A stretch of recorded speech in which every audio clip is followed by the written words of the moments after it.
All right, good morning, everybody. This is Richard with mostlymopar. This morning we're working on a 2018 Chevrolet Traverse High Country.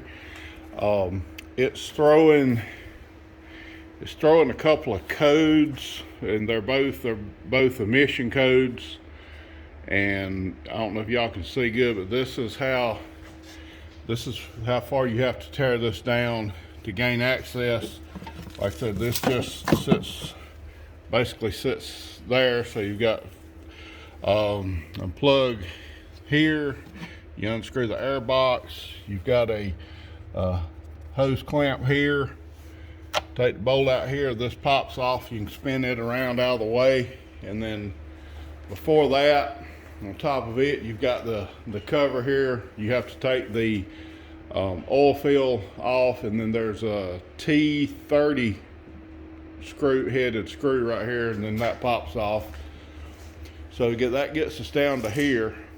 But anyway, the code this thing is throwing, it's throwing a P0496 and a P0442.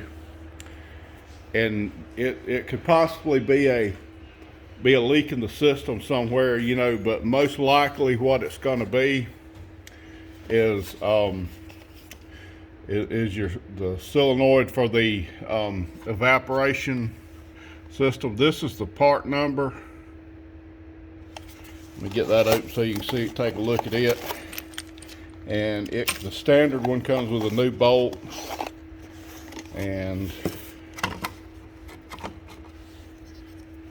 this is the part where we're replacing. And I'm not sure how good you can see the location, but it is right back there. You can see the little wire at the bottom with the harness. Well, it looks like it's got a purple and green wire probably. That's the harness that plugs to it. And then the vacuum line with the orange with the yellow mark, and then there's a screw that goes through it. You can't get a lot of access, especially if you've got bigger hands. Let me move this back out of the way. So that's that.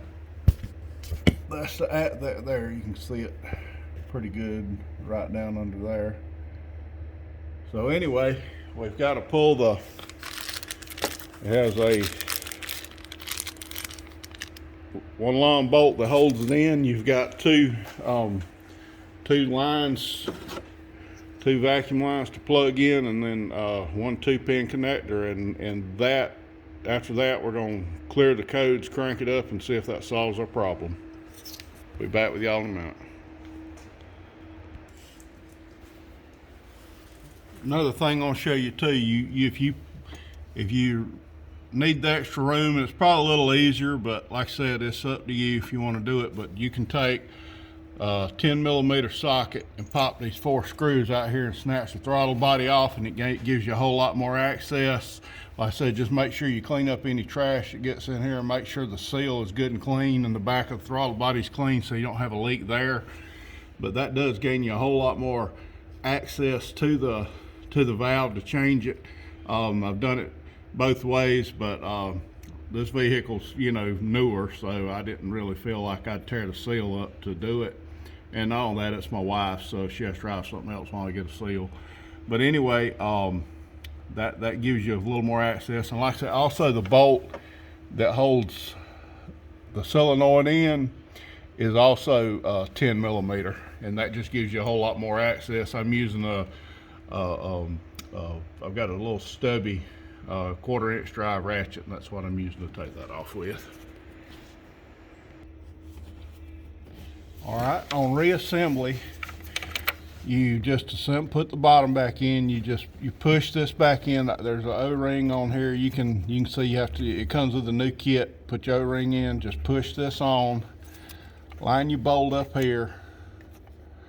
You can go and get that snug. Now, this is putting this one on. And you take it off, you just have to flip that up, push it in, it locks in place.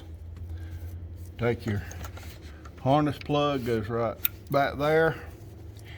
And all I gotta do is finish tightening this up and reassemble, and that's as simple as it is. And I would recommend, like I said, if you pretty sure, you know, be careful here.